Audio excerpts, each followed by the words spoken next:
It's Sanctuary of Reality, my comic review series. Time now for Cerebus issue 174, the 24th chapter of Mothers and Daughters, and the conclusion of the Women phone book.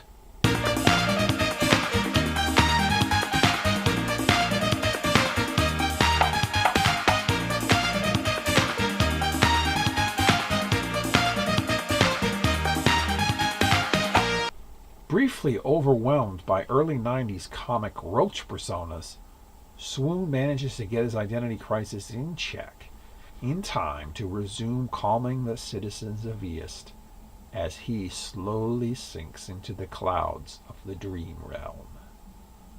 Seer and his guards prepare to open fire on Astoria, who whispers for them to go away, and suddenly they dematerialize. Speaking of which, Cerebus is flying right at a Siren-shaped tower outcropping when it suddenly disappears. All of the outcropping tower pieces in his way begin to vanish one by one as he flies onward, unhindered, save for hitting birds with his head. Astoria makes her way toward the church, becoming visible to Siren, who quickly begins to make her way to the Ascension site. However, Kevalus assassins begin to pop up to try to stop her. Siren is undeterred until learning that the giant golden sphere being poured has collapsed.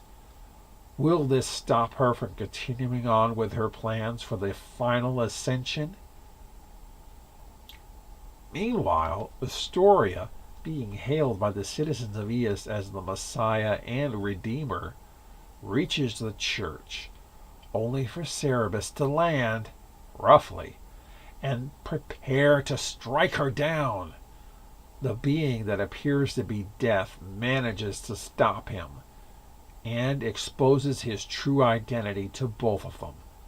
Who exactly is he? This concludes Women, which is essentially the midway point of Mothers and Daughters.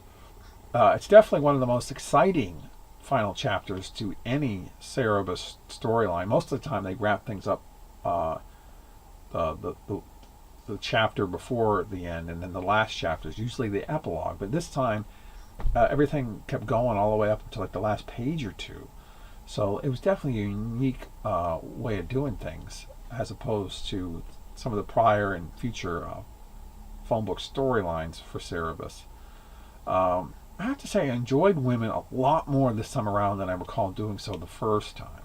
I think it's because I didn't binge on it all at once like I did then. I let it all breathe this time, and all the nuances and style unique to this particular book played out a lot more fully in my mind. People tend to rag on comics from 1993, with good reason when it comes to story and artwork, but this series, at that time especially, was of such high caliber that it still holds up today. I don't care what anybody in any ranking says. With Gerhardt's impeccable backgrounds, which were never merely backgrounds, they're whole environments. To Dave's perfect figure work, his incomparable lettering, and his excellent writing. What I loved most about Women was its wide variety of usage of the comic book medium. Everything from text pages to semi-text pages to outright wordless pages were at Dave's disposal, and there's a lovely symphony in their usage here. It's unfortunate that it doesn't quite continue into the next book, but as you'll see, it's one of the strengths of Cerebus as a whole. It didn't really settle into one type of thing for too long.